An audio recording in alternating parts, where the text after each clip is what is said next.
Weather kind of sucks today, doesn't it? Ugh, let's go inside. I mean, it's looking nice and all. It's raining. It's very warm. It's okay. Anyways, I want to thank you guys so much for the comments you left on the last vlog. So many of you guys are supporting what I do. So thank you guys. I really do appreciate it. But moving on from that, let's talk a little bit about something I said in a vlog a couple of weeks ago. I kind of want to reduce the amount of series that I do at the same time, but I want to make this my 3 pillars of the channel. Vlogs, IronStoneMine, and Pokemon. And that's what I did. This is what my schedule looks right now. And let's scroll up a little bit. This is what it looked like still a couple of months ago. Like, I try to get at least 2 videos out a day. Sometimes there were crazy weeks. Sometimes there were some more light weeks. But yeah, I definitely reduced in the last weeks and focused mainly on the IronStoneMine in the hope to go for quality over quantity. And without all these other videos and series to worry about, I can put a lot more work into every single IronStoneMine episode. Which is a good thing and a bad thing, because right now playing in a IronStoneMine Minecraft is literally everything I do. For one episode, I usually take around 2 days and play for between 3 and 6 hours every day in a IronStoneMine, just working on stuff and building stuff or gathering resources, which is fine for a while. But I already noticed if I would want to keep that up, I would have a really hard time. And you know, guys, right now I have all that time. I don't have a job. However, I actually got a job interview later this week. So things might change completely within a month or 2. And if that happens, I gotta really look around. And I actually was just watching IronStoneMine's vlog, and he was talking just about right that. He was talking about balancing his life and how YouTube, he said he's done it for 3 years now. I personally have done it for over 4 years now.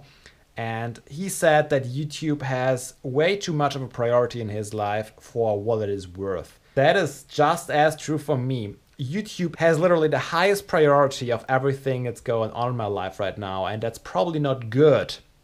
Because while I'm really proud of my channel and while I'm really happy with the community we have, I don't see it going anywhere anytime soon where it would justify the time I put into it.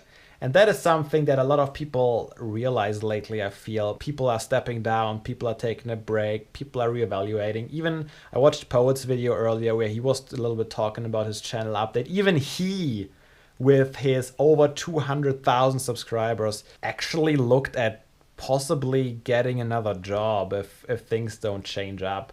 And looking at that, I really should not put any more like hope for growth in my channel. I should just try and accept it for what it is and kind of do YouTube as a hobby, which is kind of hard for me to do because I'm so passionate about my channel that I want to give it all I have and I want to make it the best it can be. Which is kind of tough to accept that might not be the right decision for my life right now or ever, pretty much.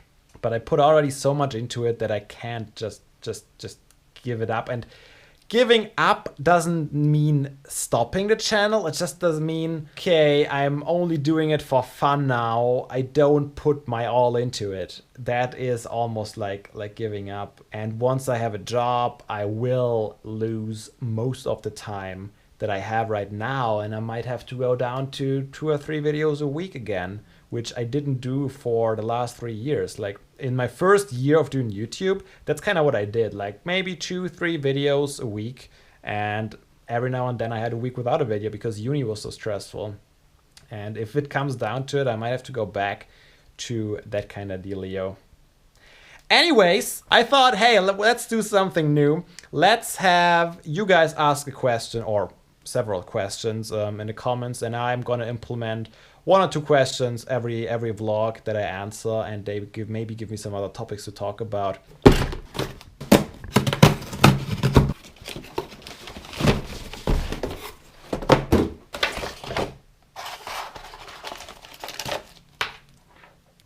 That's what I was waiting for before recording Pokemon Emerald. And now it's out.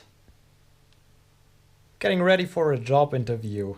Kind of excited, kind of nervous. I'll let you know how it goes. It's done. It was okay, I suppose. I'm supposed to now come for a personal, not really interview, but just checking out the location and everything and see if I still want the job is actually a PhD position, so not a real job, I guess, kind of like a graduate student.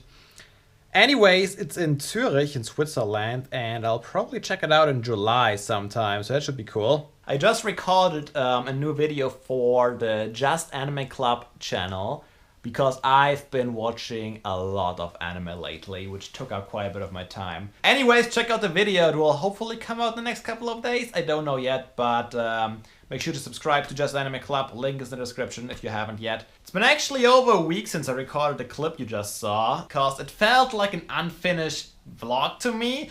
I don't know if this is gonna make it any better, but here I go again. I felt like I needed to talk about some stuff a little bit more. I've seen a couple of other videos, and especially a video that Good Bowlerfist posted, I don't know, a couple days ago I saw.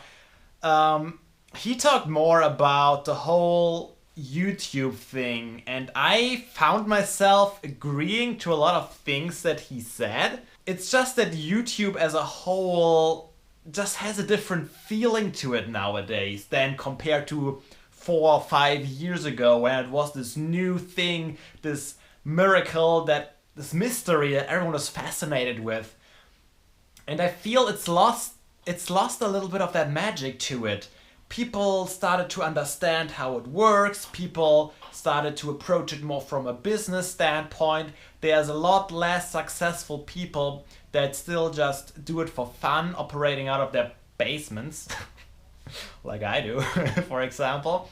And it tends to shift a lot more into higher production value, which is of course good because it provides good content for everyone to watch.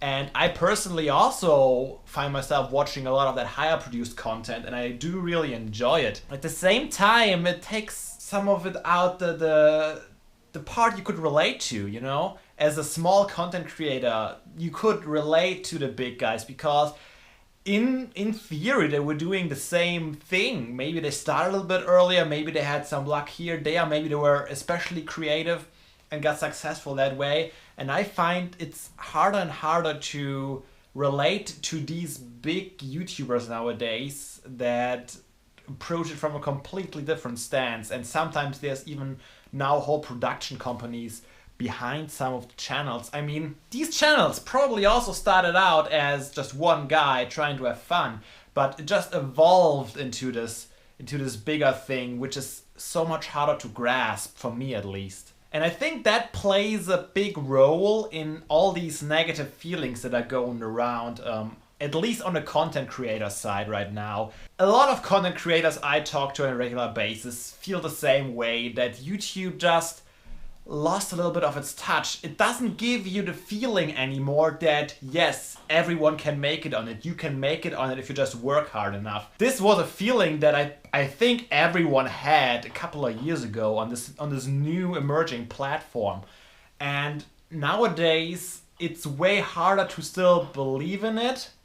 Maybe it is because we've all been doing it for years and we've seen, okay, nothing is happening. This is kind of like a roadblock. But even the big people that we back in the days used to look up to, these big channels with tens of thousands of subscribers, which nowadays is not even considered much anymore, they are struggling.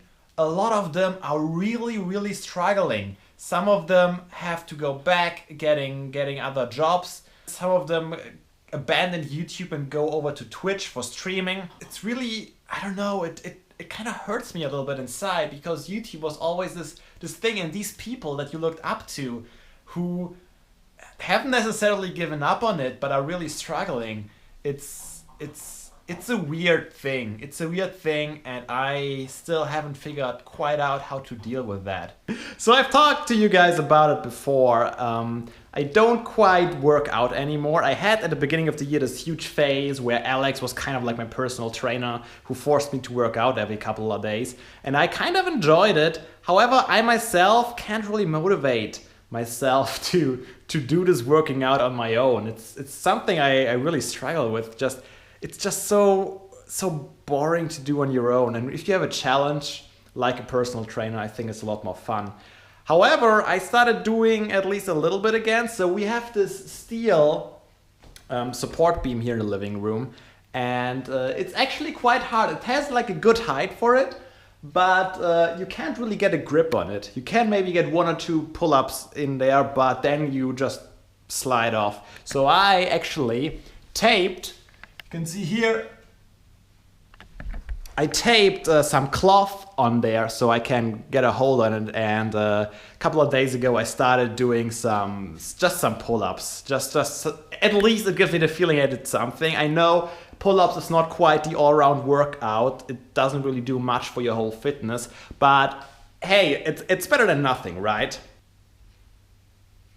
So I try to do sets of 5 or 10 whenever I can. And for my first week's goal, I set a number of 200 pull-ups in 1 week. Right now, I'm at 110, so it is Tuesday. I started it on Saturday, so I'm pretty sure I can get to 200. Maybe I'm gonna aim for 250 instead. And my plan is to increase these numbers every week after that.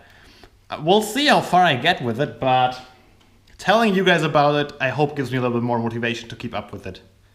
I also had kind of a tough time keeping up with videos lately because I'm working on a new project that I'm very, very enthusiastic about. It's gonna be a month or 2 off, but I don't even know if it's gonna happen yet, which is why I can't tell you about it. But if it ever does happen, it's kind of a little dream of mine that would come true. And Naja came up with the idea in the first place, and she's been helping me out. And what I've been doing is I've been learning a ton about these guys. Command blocks, and I had a blast. I forgot how fun it is to do like programming, I guess you could call it, although it's command block programming. I remember the times when I used to do web design in high school, and I get the same feeling again. If you have a project you're working towards, and you see it come together with every little line or every little command block you program, it's this huge feeling of it's so satisfying. I don't know what it is, but that is exactly what I always loved about programming. I just could never bring myself to get back into programming, to learn a new language or something, without having a project that I can feel accomplished about. But as soon as I have like a nice project that I'm really passionate about, I get this feeling, and you can't stop me. I've been at this for like 4 or 5 days, all day, every day. I didn't get to record a lot of videos in that time. That's okay, I had a lot of fun. And if this ever happens, it's gonna be epic. I can't wait, guys. Back to some real life news. As I showed you, I had this little bit of a job interview, which wasn't really an interview, a week ago. And I said that he invited me to Zurich in July. And that is still true. However, I also applied for another PhD position in Zurich. And this professor now invited me a little bit sooner to come and present my past research there. I am fucking nervous. Presenting things and giving talks was always something I hated. In school, my whole school life, I avoided it as much as possible. At uni, at the beginning, I avoided it as much as possible, and later I thought, okay, come on, Fabe, you gotta get it together. If you don't start giving talks and presenting stuff now, you will have a hard time with it your whole life. And it has gotten better. I also attribute part of that to my YouTube stuff, that I've gotten better at presenting things, a little bit at least, and feeling more comfortable speaking to people. And I think it did help me. I got a little bit better at it, but I'm still getting nervous as fuck before it. And Especially, I'm going to a new city. I don't know anybody. I don't know anybody in the audience. I don't know what they expect of me. So that's gonna be a huge deal for me. But could be the people I'm gonna work with for the next 3 or 4 years. So at the same time, it's really, really exciting to meet them and to talk with them. So I don't know exactly when that's gonna happen, but I'm pretty sure I'm gonna bring you along for the ride for that adventure of mine. So it is not a definite position I'm gonna get yet, but I guess I made it to the next round of selection. So I got invited to give a little bit of a talk about what I already did. That should be interesting. Guys. That was a really talky vlog. I apologize for that. I am literally just stuck inside for the last 2 weeks. I hope you guys are alright with it. I'm gonna try and bring some more awesome footage to you again sometime soon. But I hope you enjoyed it anyways. Leave your thoughts in the comments. I'd love to discuss some of the stuff with you. And I'll catch you later.